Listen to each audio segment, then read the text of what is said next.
Si è svolto ad Agrigento un convegno rivolto al comparto medico-scientifico sul tema progressi in urologia oncologica.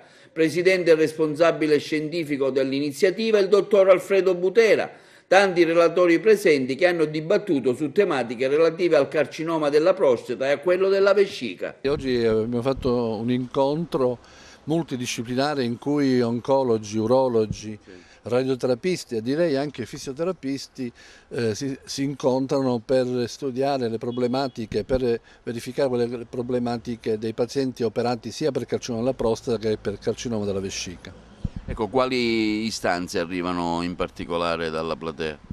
No, diciamo, vengono messe in evidenza quelle che sono le nuove tecnologie sia chirurgiche che anche le nuove terapie mediche che hanno ottenuto dei grandi risultati in questi ultimi tempi, per cui da un carcinoma alla prostata si può tranquillamente per esempio guarire. Ecco, impotenza, incontinenza sono tutte cose Sì, sicuramente importanti che interessano moltissimo i pazienti. Com'è la situazione nella nostra provincia?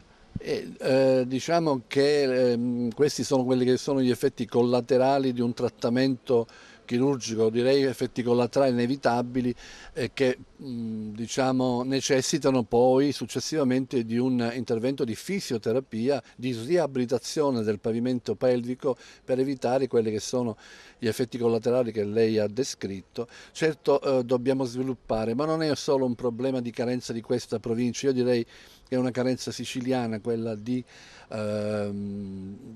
ancora non è sviluppata in questo senso nell'ambito della fisioterapia di questi pazienti. Addirittura si chiedeva, c'è stato un intervento sulla riabilitazione vescicale che ancora in Sicilia non si fa e molti pazienti sono costretti ad emigrare fuori Italia. Ho invitato infatti i pochi fisioterapisti che si occupano di questo settore, in particolar modo il dottore Pellegrino, che dirige un ambulatorio che si trova a Palermo, al CTO di Palermo e dove affluiscono anche molti pazienti di Agrigento.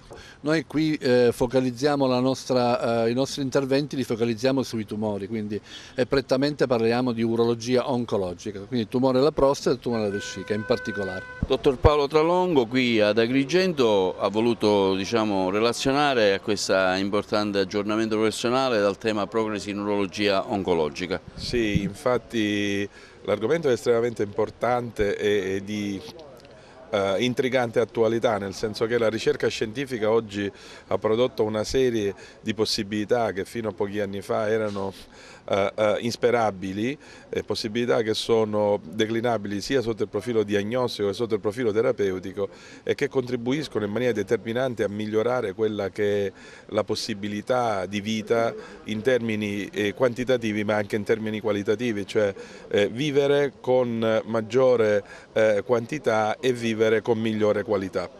Lei tra l'altro ha fatto un intervento abbastanza interessante, lungo, articolato su un farmaco radio, ecco, se ci vuole magari in termini un po' più semplici. Sì. Oggi c'è la possibilità per la prima volta di poter utilizzare un farmaco che è un radioemittente, significa che noi possiamo somministrare questo principio attivo che va a localizzarsi in maniera specifica a livello della matrice scheletrica e quindi blocca la crescita delle metastasi dello scheletro.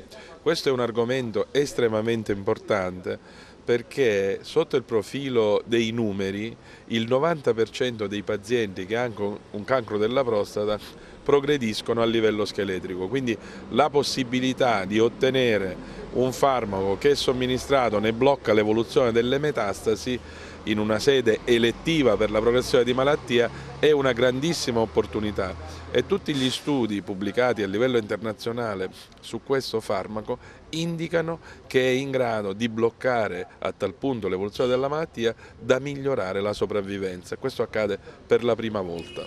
Sono molti casi di cancro alla prostata che si verificano un po' in generale. In generale il cancro della prostata è tra le prime patologie ovviamente nell'uomo in termini di incidenza, però possiamo anche dire che grazie a questi nuovi approcci di cura il numero dei decessi si riduce e quindi aumenta la prevalenza, cioè di quelle persone che hanno una precedente diagnosi di cancro della prostata però che vivono a lungo. Ecco, si è parlato anche di incontinenza, una cosa molto fastidiosa per chi ne soffre, no?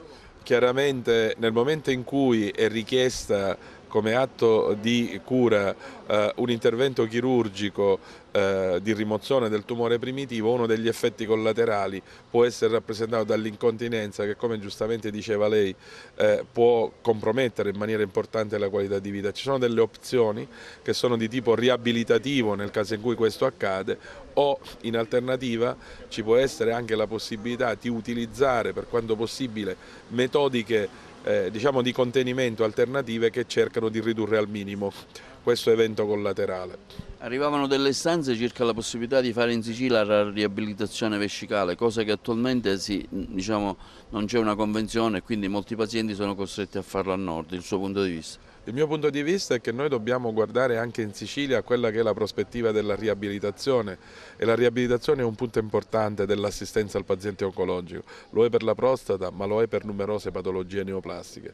La riabilitazione è un punto fermo proprio anche per quello che dicevo prima, perché i pazienti vivono di più e il ritorno alla vita significa anche il ritorno alla vita sociale, e quindi la possibilità di riabilitarli in termini di qualità è fondamentale per un sistema sanitario che vuole assistere i pazienti in tutti gli aspetti della malattia. Ecco, a livello statistico il cancro alla prostata, diciamo, nel tempo c'è un aumento o una diminuzione, e chi colpisce i soggetti che, diciamo, a quale età, diciamo, si sono manifestati casi di cancro alla prostata? Il cancro della prostata è una patologia che insorge prevalentemente nell'età avanzata, cioè nel senso che c'è un rapporto tra età e rischio di insorgenza della malattia, anche se dobbiamo dire che oggi si registrano anche dei casi di pazienti che sono piuttosto giovani e che sviluppano questo tipo di malattia. Diciamo che il trend di incidenza si mantiene negli ultimi anni più o meno stabile e non c'è una differenza sostanziale rispetto agli anni precedenti. Per la donna invece, per le donne, le mamme, per le persone più anziane di sesso femminile, come si caratterizza invece la malattia? La malattia prevalente è rappresentata dal cancro della mammella, e anche per il cancro della mammella, così per il cancro della prostata, c'è un rapporto con la variabile età: più aumenta l'età più aumenta il rischio, anche se dobbiamo dire che negli ultimi anni incominciamo a registrare un incremento di cancro del polmone anche nelle donne, cosa che fino a qualche anno fa non era evidente, era l'uomo che era affetto più di cancro del polmone rispetto alla donna, e probabilmente questo incremento è correlato con l'abitudine al fumo che purtroppo la donna sta assimilando. Ecco, a livello, diciamo, invece infantile, natale, giusto per fare, diciamo, un quadro completo per i bambini, i fanciulli, ci sono casi di questo tipo? Ci sono espressioni di patologie completamente diverse e sono espressioni solitamente di tumori cerebrali che guardano ad un profilo anche gestionale completamente diverso, proprio perché si tratta di bambini. Il rapporto rispetto a quello che accade nell'adulto è in proporzione assolutamente diverso. Dottore, un'ultima domanda, ecco, con quale, diciamo, prospettiva si può guardare al futuro, di ottimismo o di pessimismo?